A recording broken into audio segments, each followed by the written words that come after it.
Welcome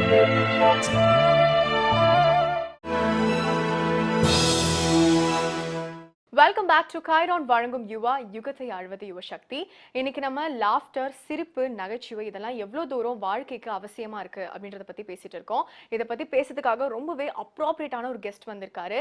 இவர் social மீடியாவாகட்டும், television மீடியாவாகட்டும் ரொம்ப ஃபேமஸான ஒரு பர்சனாலிட்டி. எஸ், இப்போ நம்ம கூட லாஃப்டர் யோகா மாஸ்டர் திரு சிரிப்பானந்தா அவர்கள் இருக்காங்க. வணக்கம் சார். வணக்கம் madam. So first of all சொல்லுங்க, லாஃப்டர் யோகா இது எப்படி சார் கனெக்ட் பண்ணீங்க, அதை சொல்லுங்க. இப்போ குழந்தைகளுக்கெல்லாம் மருந்து கொடுக்குறோம் இல்லையா, மருந்து சாக்லேட் ரெண்டுத்தையும் சேர்த்து கொடுத்தா குழந்தைகள்லாம் ஈஸியாக சாப்பிட்டுட்டு போய்டும்.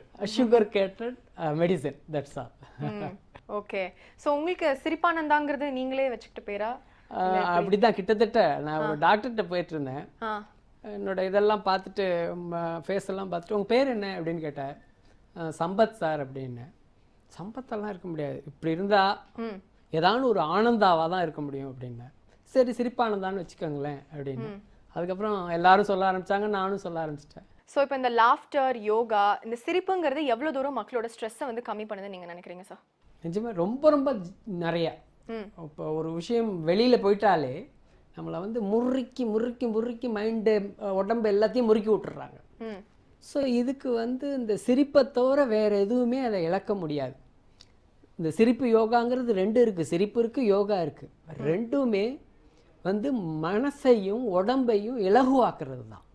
அதனால் இந்த சிரிப்பு யோகாவை தவிர இந்த மாடர்ன் உலகத்துக்கு தேவையான ஒன்று, ஸ்ட்ரெஸ்ஸை நீக்கிற ஒன்று சிரிப்பு யோகா தான், வேற எதுவுமே இருக்கு. அதாவது சிரித்து பார், உன் முகம் அழகாக தெரியும், சிரிக்க வைத்து பார், இந்த உலகமே அழகாக தெரியும் அப்படின்னு சொல்லுவாங்க. ஆனா உங்களை பார்த்தாலே சிரிப்பு வருது. அங்கதான் உங்களோட ட்ரேட் மார்க் இருக்குன்னு நினைக்கிறேன். உண்மைதான். நான் வந்து வேணுட்டே இந்த மாதிரி மாத்திக்கிட்டேன். என்னுடைய ஃபேஸு, என்னுடைய தாடி வச்சுக்கிட்டு, தொப்பி வச்சுக்கிட்டு பார்த்தாலே சிரிக்கணும். அது கிண்டல் பண்ணி சிரிக்கட்டும், இல்லை சீரியஸாக சிரிக்கட்டும், எப்படி வேணாலும் சிரிக்கட்டும். ஃபர்ஸ்ட் சிரிக்கட்டும், அதுக்கப்புறமா நம்ம இன்ட்ரடியூஸ் பண்ணிக்கலாம். சரி, இப்போ இந்த லாஃப்டர் தெரப்பி அண்ட் யோகா, இந்த சிரிப்பு யோகா கத்துக்கிறதுக்கு எந்த மாதிரி ஏஜ் குரூப் தானே வராங்க சார் உங்ககிட்ட? வராங்கிறதோட வரணுங்கிறது நான் விருப்பப்படுறது வந்து ஒரு 3 வயசுலேருந்து ஆரம்பிச்சு 99 வயசு வரைக்கும் வரலாம். தெரிஞ்ச ஒரு கிரீச்சர் இந்த உலகத்தில் இருக்குன்னா மனுஷன். அதனால அதுக்கு ஏஜ் குரூப்லாம் இருக்கணும்னு நான் கிடையவே என்ன குழந்தைகளுக்கு போய் சொல்லி கொடுத்துட்டு இருக்கேன். 3 வயசு குழந்தைகளுக்கு சொல்றேன். அதுதான் ரொம்ப உற்சாகமா செய்யுது.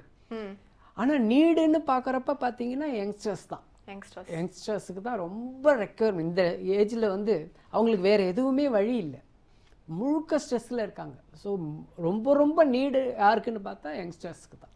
ஓகே. இப்போ டெய்லி காலையில் பீச்சில் பார்த்துருப்போம், நிறைய பேர் தானாக சிரிச்சிட்டு இருப்பாங்க. அந்த மாதிரி தெரப்பிஸ் தருவீங்களா, இல்லை யோகாசனம் அப்படின்னு அதுக்கு தனியாக இருக்குன்னு சொல்வீங்களா? அதாவது அந்த பீச்சில் சிரிக்கிறதெல்லாம் சிரிப்பு யோகா தான். ஆனால் ஒரு சில எல்லாருமா சேர்ந்து செய்யக்கூடிய விஷயங்களை அங்கே செஞ்சுக்கிட்டு இருக்காங்க. சிரிப்பு யோகாங்கிறது அதில் ஒரு பகுதி தான் அங்கே செஞ்சுக்கிட்டு இருக்காங்க. முழுமையாக இருக்குது. நான் முழுமையாகவும் கொடுத்துட்ருக்கேன், பகுதியாகவும் கொடுத்துட்ருக்கேன். பகுதியாக கொடுக்குறப்ப அவங்கள அதுக்குள்ளே கொண்டு வரத்துக்கு பகுதியாக கொடுக்கணும், வந்த விட்டு நம்ம முழுமையா கொடுக்கலாம். அது மட்டும் இல்ல, பகுதியா வேற பண்ணிட்டு இருக்கீங்க, பல இடங்களுக்கு போறீங்க, ஜியோகிராபிக்கல் பகுதி. ஆமா. இன்னைக்கு இருக்க யங்ஸ்டர்ஸ் எந்த மாதிரி ஸ்ட்ரெஸ்லாம் ஃபேஸ் பண்றாங்க, அதுல இருந்து மீள்றதுக்கு யோகா எவ்வளவு தூரம் ஹெல்ப்ஃபுல்லா இருக்கு அவங்களுக்கு? நிறைய ஸ்ட்ரெஸ். யங்ஸ்டர்ஸ்னு ஆரம்பிச்சிட்டோம்னா உங்களுக்கு வந்து கிட்டத்தட்ட 16 வயசுலேருந்து யங்னு வச்சுக்க ஆரம்பிக்கலாம். மேக்ஸிமம் போனீங்கன்னா 40 வயசு வரைக்கும் யங்னு சொல்லலாம். இவங்களுக்கெல்லாம் என்ன பிரச்சனை? யங்ஸ்டர்ஸுக்கு வந்து காலேஜ் பசங்களுக்கு என்ன பிரச்சனை? மதிப்பெண் மதிக்காத பெண். முழுக்க இன்னைக்கு என்னன்னா, குழந்தைகளை ஆரம்பித்த உடனேயே அவங்களுக்கு வந்து ஒரு எல்லாத்துலேயும் வெற்றி பெறணும், எல்லாத்துலேயும் முன்னாடி நிற்கணும், இப்படியே கற்றுக் கொடுக்கப்பட்டாச்சு. அதனால அவங்க வந்து வரணும்னா செய்கிற விஷயங்களை உற்சாகமாக செய்யணும், முழு ஈடுபாடோடு செய்யணும், நகைச்சுவை உணர்ச்சியோடு செய்யணும். வந்த பிரச்சனை வந்ததுன்னா அதை வந்து எளிதாக எடுத்துக்கிட்டு போகணும். ஈஸியாக போனால் ஜாலியாக ஜெயிக்கணும். ஜாலியாக, கரெக்டாக சார், அருமையாக சொல்கிறீங்க. ஸோ சுலபமாக செய்யணும். டேக் இட் ஈஸி பாலிசிங்கிற மாதிரி சுலபமாக செஞ்சுட்டா அதில் இன்வால்மெண்ட் இருக்கணும். வெற்றி வரட்டும், இல்லை இன்னொருத்தவனோட முந்தட்டும், அது வேறு விஷயம். ஆனால் அதுதான் இலக்காக வச்சுக்கிட்டு செய்யக்கூடாது.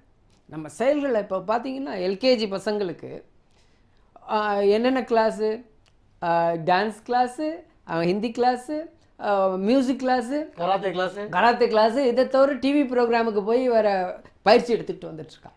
ஸோ முழுவதும் டென்ஷன்டாக இருந்துகிட்ருக்கு எந்த லைஃப்லையும். காலேஜ் பசங்களுக்கும் அப்படி தான் இருந்துகிட்ருக்கு. கல்லூரியில் போய் படிச்சுட்டு வரதே பெரிய டென்ஷன். அதெல்லாம் பேசிக்கிறோம். எடுத்துகிட்டு போகிறதுல சந்தோஷமாக எடுத்துகிட்டு போகணும். இது வந்து இந்த சிரிப்பு யோகா பயிற்சிங்கிறது வந்து வெறும் சிரிச்சுக்கிட்டு போகிறது மட்டும் கிடையாது. வாழ்க்கையை எவ்வளவு சந்தோஷமாக எடுத்துக்கிட்டு போகணும், எவ்வளவு இன்வால்மெண்ட்டோடு அதை செய்கிறது, மகிழ்ச்சியோடு செய்கிறது. ஆட்டோமேட்டிக்காக வெற்றி வந்து தான் ஆகும். மகிழ்ச்சியோடையும் சிரிப்போடையும் ஒரு செயலை செய்கிறப்ப வெற்றி வந்து தான் ஆகும். அவன் தான் முதன்மையில் நிற்பான். அந்த விஷயத்தை இந்த சிரிப்பு யோகா பயிற்சி எடுத்து செய்யுது. எக்ஸசைஸ் நிறைய இருக்குது. ஸோ ஒரு இளைஞர்கள் இப்போ என்ன பண்ணுறாங்க, ஒருத்தர் கிரிக்கெட் விளையாடிட்டு வரேன் அப்படின்னு சொல்கிறான். சரி என்னடா அழுக்கே ஆகலை, அப்படியே புத்தம் புது ட்ரெஸ்ஸோடு வந்திருக்கேன்னா ஆடினது வீடியோ கேமில். ஸோ இப்போ குழந்தைகளுக்கும் இளைஞர்களுக்கும் என்ன பிரச்சனைனா ஓடி ஆடி விளையாடுறது கிடையாது. கிரவுண்டுக்கு போய் கிரவுண்டுனா என்னன்னு கேட்பான். ஸோ அது மாதிரி தான் இருக்குது. அப்போ வந்து அவங்களுக்கு மூளையில் தான் வேலை ஜாஸ்தி. எல்லாத்துக்கும் இந்த விரல்களுக்கும் மூளைகளையும் எல்லாத்தையும் முடிச்சு விட்றான். ஸோ இந்த பாடிக்கு வந்து வேலை தேவைப்படுது. அதெல்லாம் சிரிக்கணும். கால் முட்டி ஒரு பகுதியும் சிரிக்கணும். அதுக்காக தான் இறைவன் அத்தனை பகுதியில் கொடுத்துருக்காங்க. இவன் எதையுமே யூஸ் பண்ணுறது கிடையாது. செல்ஸ் எல்லாத்தையுமே நம்ம ரிலாக்ஸ் பண்ணணும். ஆமாம், ரத்தம் வந்து ஒரு செல்லும் சிரிக்கணும். சிரிக்க ஆரம்பிச்சிருச்சுன்னா நேச்சராகவே நம்மளுடைய ஹெல்த்தும் ப்ராப்ளம் இருக்காது, மைண்டும் ப்ராப்ளம் இருக்காது, பர்ஃபெக்ட் ஒர்க் கிடைக்கும். ஸோ சிரிப்புன்றது வந்து வாய் வரைக்கும் தான் இருக்குன்னு நான் இவ்வளோ நினச்சிட்டு இருந்தேன். பட் உடம்பு ஃபுல்லாகவே சிரிக்கணும் அப்படின்னு நீங்கள் சொன்னது மூலமாக தெரிஞ்சுக்கிட்டோம். சரி, இப்போ ஆஃபீஸ் கோயர்ஸ் என்ன மாதிரி ஸ்ட்ரெஸ்லாம் ஃபேஸ் பண்ணுறாங்க சார்? ரொம்ப அதிகமாக இப்போ வந்து நேரம் மிகப்பெரிய பிரச்சனை. நம்ம வந்து இன்டர்நேஷ்னலைஸ் பண்ணியாச்சு. ஸோ அவங்க நேரத்துக்கு தகுந்த மாதிரி நம்ம ஒர்க் பண்ண வேண்டியிருக்கு. ஸோ நேரம் முக்கிய பிரச்சனை. ஆண்கள் பெண்கள் எல்லாருமே போய் ஒர்க் பண்ண வேண்டிய சுச்சுவேஷன். குடும்பம், அலுவலகம், நடுப்புற நம்ம சமூகம் பேலன்ஸ் பண்ண வேண்டியிருக்கு. ஸோ அப்போ வந்து இந்த மூன்றுத்துலேருந்து அவங்களுக்கு பிரச்சனைகள் வந்துக்கிட்டு இருக்கு. அதை வந்து இலகுவாக எடுத்துக்கிட்டு போகலைன்னா அவங்க வந்து மனசொடிஞ்சு போயிடுவாங்க. ஸோ அப்போ வந்து நம்ம வந்து முழு பகுதியையும் நம்ம ஒர்க்குக்கே கவனம் செலுத்த முடியாது. நமக்குன்னு ஒரு வீடு இருக்குது, அவங்களோட செலுத்தணும். ஸோ இப்போ இந்த சிரிப்பு யோகா வந்து பேலன்சிங்காக எடுத்துகிட்டு போகிறதுக்கு வழி சொல்லுது. ஸோ அங்கே குழந்தைகள் இருக்குது, அதோட விளையாடிட்டு வா. அங்கே போய் நிறைய டென்ஷன். இப்போ என்ன பண்ணணும்னா நிறைய டார்கெட், போட்டி நிறைந்த உலகமாக போயிடுச்சு. Target and delivery. ஆமாம். ஸோ ஒரு இடத்துல இருந்து மேக்ஸிமத்தை எக்ஸ்பெக்ட் பண்ண ஆரம்பிச்சிட்டாங்க. ஸோ இல்லைன்னா கோ அவுட், நிறைய பணம் வருது, நிறைய சம்பாதிக்கிறாங்க. ஆனால் வந்து அவங்களால நிம்மதியாக இருக்க முடியல. High pressure. அதான் 1000 இருந்தும் வசதிகள் இருந்தும் நோ பீஸ் அப்படி தான் இருக்குது. அப்போ அதுக்கு நம்ம என்ன பண்ணணும், தயார்படுத்துதெல்லாம் மகிழ்ச்சியோட எல்லா வேலையும் செய்யணும், சிரிக்கணும், அவங்க சொல்கிறதை எளிதாக எடுத்துகிட்டு போகணும். திட்டுறப்ப நம்ம வந்து அதை சீரியஸாக வச்சுக்கிட்டு கேட்டுக்கிட்டு இருக்கலாம். அந்த திட்டலை வந்து உள்ளுக்குள்ளே எடுத்துகிட்டு போகக்கூடாது. நம்ம உடம்பு பாதிக்கிற அளவுக்கு உள்ளே எடுத்துகிட்டு போகக்கூடாது. அதுக்கு இந்த நகைச்சுவை உணர்ச்சி, நமக்கு நகைச்சுவை உணர்ச்சி இப்போல்லாம் வந்து கார்ப்பரேட் கல்ச்சர்லாம் எப்படி மாறி போச்சுன்னா, நம்ம நேரடியாக மேனேஜர் கூட பேசலாம், நகைச்சுவையாக பேசலாம், அவங்களும் பேசுவாங்க, ஆனால் டார்கெட் கொடுப்பாங்க. ஸோ இதெல்லாம் உபயோகிச்சுக்கணும். நீங்கள் வந்து ஒரு ஜோக் சொல்கிறது, நம்மளே தளர்த்திக்கிறது, நேரம் கிடைக்கிறப்பறதெல்லாம் வாய் விட்டு சிரிக்கிறது. இப்போல்லாம் கார்ப்பரேட் கல்ச்சர் அவ்வளோ டெவலப் ஆகிடுச்சு. ஸோ அதெல்லாம் கொடுக்கலாம், நம்ம யூஸ் பண்ணிக்கலாம். பயந்து அப்படியே டென்ஷனை உள்ளுக்குள்ளே செலுத்திக்கவே கூடாது, சப்ரஸ் பண்ணக்கூடாது. எமோஷனலில் வந்து உடனே நம்ம கோபப்பட்டுட்டோம்னா அவரும் கோபப்படுவார், அந்த சுச்சுவேஷனே மாறி போயிடுது. ஸோ இதை வந்து நம்ம இலகுவாக எடுத்துக்கிட்டு சிரிச்சுக்கிட்டு நகைச்சுவையோட ஜோக்கை க்ரியேட் பண்ணிட்டோன்னு வச்சுக்கோங்க, உடனே வந்து அவங்க சிரிச்சிடுவாங்க, அந்த சுச்சுவேஷன் முழுக்கவே மாறி போயிடுது. கண்டிப்பாக. ஸோ அதை நம்ம வந்து கார்ப்பரேட்டில் இது வந்து ரொம்ப முக்கியமாக. அதனால தான் இப்போ வந்து நிறைய கார்ப்பரேட்டில் நான் போய்கிட்டு இருக்கேன். எங்கே பார்த்தாலும் ட்ரைனிங்க்கு நல்ல வரவேற்பு கிடைக்குது.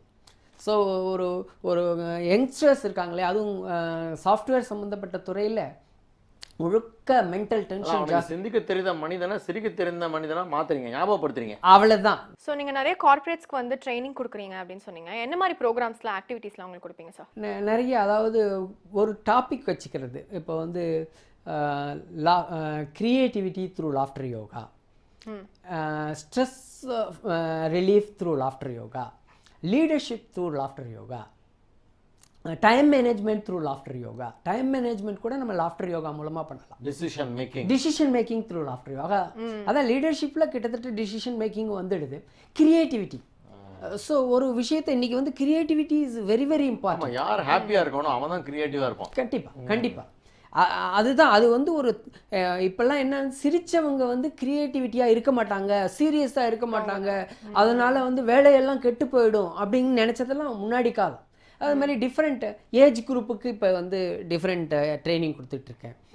இப்போ வந்து கிட்ஸ் ஸ்கூல் இருக்கு பாருங்க, kinder garden, Montessori kinder garden ஸ்கூலுக்கு போயிட்டு அந்த குழந்தைகளுக்கு அவங்களுக்கே இப்போ சார் என் அனுபவத்தில் இந்த மாதிரி விஷயத்த பார்த்ததே இல்லைங்கிறான் ஒரு எல்கேஜி குழந்தை. ஸோ அவனோட அனுபவம் என்னவா இருக்க முடியும்? ஸோ அப்படி அவ்வளோ முத்ராஸ்லாம் பண்ணுறீங்கன்னு நான் கேள்விப்பட்டேன். ஆமாம், இதில் இந்த லாஃப்டர் யோகா அப்படிங்கிறது என்னென்னா, லாஃப்டரையும் யோகாவையும் மர்ஜ் பண்ணியிருக்கோம், அவ்வளோதான். இதில் வந்து டிஃப்ரெண்ட் ஃபீல்டிலிருந்து என்னென்னலாம் உடம்புக்கு நல்லது கொண்டு வருதோ அதெல்லாம் இன்க்ளூட் பண்ணியாச்சு. மெடிசன் சாப்பிட்டா ஆஃப்டர் எஃபெக்ட், சிரிச்சா லாஃப்டர் எஃபெக்ட். ஸோ சார், நீங்கள் நிறைய பேருக்கு வந்து சிரிப்பு யோகா கற்று தந்திருப்பீங்க. எங்களுக்கு ஏதாவது ஒரு சிம்பிளாக அதை கற்று தர முடியுமா இப்போ? சூப்பர். நேரம் டீ ஆத்துறத சிரிப்பு யோகாவை பண்ணலாம், ஏரோப்ளேன் பறக்கிறத சிரிப்பு யோகாவை பண்ணலாம், ஆட்டோ ஓட்டுறத சிரிப்பு யோகாவை பண்ணலாம். இது மாதிரி நிறைய இருக்குது. இப்போ ஒரே ஒரு சிம்பிள் விஷயம், ஜஸ்ட் உடனே உங்களுக்கு வந்து உற்சாகம் பிறக்கும். ஸோ நம்ம வந்து அப்படியே உட்காந்தபடியே குழந்தைகள்லாம் வந்து ஏன்னு சொல்கிறப்போ உற்சாகம் பிறக்கும் பார்த்துருக்கீங்களா? அதே மாதிரி நம்ம சொல்ல போகிறோம். அதாவது இப்படி ஜஸ்ட் லெஃப்டில் திரும்பி வெரி குட், ரைட்டில் திரும்பி வெரி குட், அதுக்கப்புறம் கையை வந்து இப்படி நல்லா விரிச்சிட்டு ஏன்னு சொல்ல போகிறோம். செய்வோமா? Okay, right. பாலா சார், நீங்களும் ஜாயின் பண்ணுங்க. Very good, very good. So இது மாதிரி நமக்கு உடனே எனர்ஜி பூஸ்டர். ஸோ இது மாதிரி நிறைய விஷயம் வரைக்கும் பண்ணிட்டே இருக்கு. அது மாதிரி மூச்சு பயிற்சிகள், அதோட இணைந்த சிரிப்பு பயிற்சிகள், தியான பயிற்சிகளோட இணைந்த சிரிப்பு பயிற்சிகள், விளையாட்டு. ஏன்னா நான் வந்து மெயினாக சொல்கிறது என்னென்னா, நீங்கள் வந்து 24 மணி நேரம் எல்லாருக்கும் இருக்குது. ஒரு அரை மணி நேரம் தினந்தோறும் சிரிப்புக்காகவும் சிரிப்பு யோகாவிற்காகவும் செலவழிச்சிங்கன்னா உங்களுக்கு 24 மணி நேரம் கிடையாது, 36 மணி நேரம். ஒரு 12 மணி நேரம் அதிகமாக கிடைக்கிது. ஒரு அரை மணி நேரம் இதுக்காக செலவு பண்ணினோம், அதனால 11.5 மணி நேரம் அதிகமாக கிடைக்குதுன்னு வச்சுக்கோங்க. ஸோ 35.5 மணி நேரமாக உங்களுக்கு ஒரு நாளைக்கு மாறும். எப்படின்னு பார்த்தீங்கன்னா, இந்த சிரிப்பு அரை மணி நேரம் குழந்தைகளாக மாறிடணும். குழந்தைகளாக மாறுறப்ப உற்சாகம் பீரிட்டு அடிக்கும். ஸோ இந்த உற்சாகம் நம்ம உடம்புக்குள்ளேயும் மனசுக்குள்ளேயும் இருந்து அன்னைக்கு முழுக்க ஃபண்டாஸ்டிக்காக பண்ண முடியும். ஒரு விஷயத்தை 1 மணி நேரத்தில் பண்ணுற விஷயத்தை இதை அரை மணி நேரத்தில் முடிச்சிடலாம், எந்த விஷயமா இருந்தாலும். ஆக்சுவலி ஸ்மைல் அண்ட் லாஃப்டர் வந்து it spreads to the other person. அதாவது பாஸ் இட் ஆன் அப்படின்றாங்க. Infectious, have a smile and pass it on அப்படின்றாங்க இல்லையா? கண்டிப்பா. அப்போ அது வந்து எப்போ முறைச்சு பார்த்தாலும் அது வந்து இன்ஃபெக்ஷியஸ் தான், சிரிச்சு பார்த்தாலும் இன்ஃபெக்ஷியஸ் தான். பெட்டர் வந்து லெட் அஸ் ஸ்மைல். நான் வந்து diabetic patient, insulin dependent diabetic patient. 25 வயசுலேயே நான் டயபெட்டிக் எனக்கு டெவலப் ஆயிடுச்சு. ஸோ இந்த சிரிப்புக்கு வந்ததுக்கு காரணமே அந்த டயபெட்டிக் தான். ஸோ இப்போ எனக்கு அந்த கண்ட்ரோலில் இருக்குது. இன்சுலின் டிபெண்ட் குறைச்ச அளவில் இப்போ நான் எடுத்துக்கிட்டு இருக்கேன் இன்சுலின். இருந்தால் கூட பெரிய அளவில் சேஞ்சஸ் ஹெல்த்தில், டயபெட்டிக், பிபி, ஹார்ட் அட்டாக், இன்னும் சொல்லப்போனால் இப்போ ரீசெண்ட் ஆய்வுகள் மூலமாக கேன்சரை க்யூர் பண்ணுதுன்னு சொல்லியிருக்காங்க.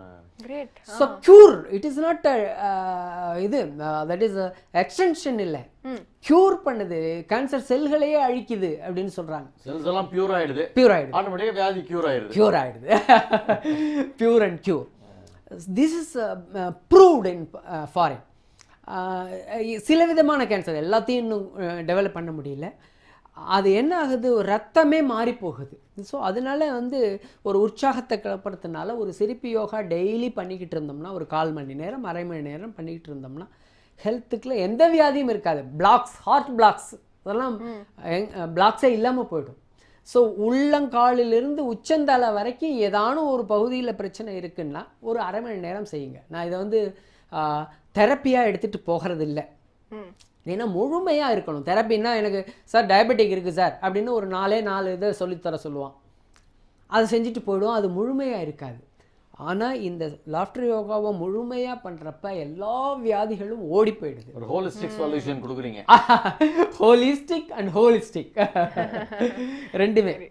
அதே மாதிரி மனசு, எந்த மனசு தான் பிரச்சனைகள். இப்போ விவாகரத்துக்கெல்லாம் காரணம், நிறைய விவாகரத்து ஆகுதுன்னு சொல்கிறாங்க. மனசு வந்து விட்டு போகிற தன்மை, விட்டு கொடுத்து போகிற தன்மை அதிகரிக்கணும். அதனால மனம் விட்டு சிரிக்கணுன்றோம். வாய் விட்டு சிரிக்கணும், மனம் விட்டு சிரிக்கணும். ஸோ எல்லா இடத்துலையும் நம்ம வந்து ஒரு கிச்சி மூட்டுறதுக்காக ஆளை அழைச்சிக்கிட்டு போக முடியாது. ஸோ ஏற்கனவே ஒன்று நம்ம வந்து கற்றுக்கிட்டு வச்சுக்கிட்டு இருக்கிறப்ப அது எல்லா இடத்துலையும் நம்மளை வந்து மகிழ்ச்சியோடு வச்சிட்ருக்கு. எப்போ பார்த்தாலும் நான் கெக்க பிக்கன்னு சிரிச்சுக்கிட்டு போகணுன்னு சொல்லலை. முகத்தில் மலர்ச்சி. இந்த சிரிப்பு யோகாவை மைண்டில் இருக்கிறதுனால பயிற்சி வந்து கடைசி வரைக்கும் நம்மளை இலகுவாக வச்சிட்ருக்கு. ஒரு சீரியஸ் பர்சன் இல்லாமல் எல்லாத்தையும் எளிதாக எடுத்துகிட்டு போகிற தன்மையை கொடுத்துருக்கு. ஐ திங்க் இந்த செஷன் ஃபுல்லாவே அவ்வளோ சிரிப்போட போச்சு சார் உங்க பிரசன்ஸ்னால. ரொம்ப ரொம்ப நன்றி சார். ஐ திங்க் இனிமேல் பீச்ல வந்து சிரிக்கிறவங்களை பார்த்து நம்ம சிரிக்கக்கூடாது அப்படின்னு ஒரு இது வந்திருக்கும்னு நினைக்கிறேன். மேபி லாஃப்டர் வந்து இன்னும் நிறைய பரவணும் அப்படின்னு நம்ம 3 பேருமே வந்து ஆடியன்ஸ்க்கு விஷ் பண்ணிட்டு ரொம்ப ரொம்ப நன்றி சார். இவ்வளோ நேரம் சூப்பராக ஒரு லாஃப்டர் ஃபுல் செஷனை வந்து எங்களுக்கு கொடுத்துருக்கீங்க. ரொம்ப ரொம்ப நன்றி சார். ரொம்ப ரொம்ப சந்தோஷம். எனக்கு ரொம்ப வெந்தர் டிவி நேயர்களுக்கு என்னுடைய நன்றி தெரிவிச்சுக்கிறேன். இது மாதிரி நீங்கள்லாம் ரொம்ப இன்வால்மெண்ட்டோட கேட்டுக்கிட்டீங்க, அது ரொம்ப பெரிய விஷயம். ஏன்னா நான் மட்டும் தனியாக வந்து சொல்லிட்டு போயிட்டு இருக்க முடியாது. அற்புதமாக அதில் இன்வால்மெண்ட்டாக அதோட பலனெல்லாம் உணர்ந்து கேட்டுட்ருக்கீங்க. என்னுடைய லட்சியமாக 1 கோடி மக்களை சிரிக்க வைக்கணும் என்னோட லைஃப் முடியறதுக்குள்ளே அப்படின்னு ஒரு லட்சியமாக வச்சிட்ருக்கேன். அது இந்த நிகழ்ச்சியின் மூலமாக இன்னும் கொஞ்சம் அது ஒரு நிறைய பேர் பார்த்துட்ருக்காங்க. ஸோ அவங்களுக்கு இது போய் சேரும். அவங்களெல்லாம் சிரிச்சு வச்ச புண்ணியம் அந்த வேந்தர் டிவிக்கு உண்டு. பல வருட காலமாக வந்து டயபெட்டிக்ஸ் பேஷண்ட்டாக இருந்து இப்போ லாஃப்டர் தெரப்பி மூலமாக அதை வந்து கண்ட்ரோலுக்கு கொண்டு வந்திருக்கீங்க அப்படின்றது ஐ திங்க் பார்த்துட்டு இருக்க ஆடியன்ஸ்க்கே வந்து நிறைய டயபெட்டிக்ஸ் பேஷண்ட்க்கோ இப்படி ஒரு விஷயம் இருக்கா அப்படின்னு ரொம்ப வியப்பாக பார்த்துட்டு இருப்பாங்கன்னு நினைக்கிறேன். ரொம்ப ரொம்ப இன்ஸ்பைரிங்காக நிறைய விஷயங்கள் சொன்னீங்க சார். ரொம்ப ரொம்ப நன்றி. Thanks once again and thank you so much Bala sir. Thank you. And இதே மாதிரி அடுத்த வித்தியாசமான எபிசோட்ல ஒரு வித்தியாசமான டாபிக்கோட உங்களை வந்து மீட் பண்றோம். Until then, this is Shanthini Madhivanan signing off from the entire team of Chiron வழங்கும் யுவா யுகத்தை ஆழ்வது யுவசக்தி. நன்றி, வணக்கம்.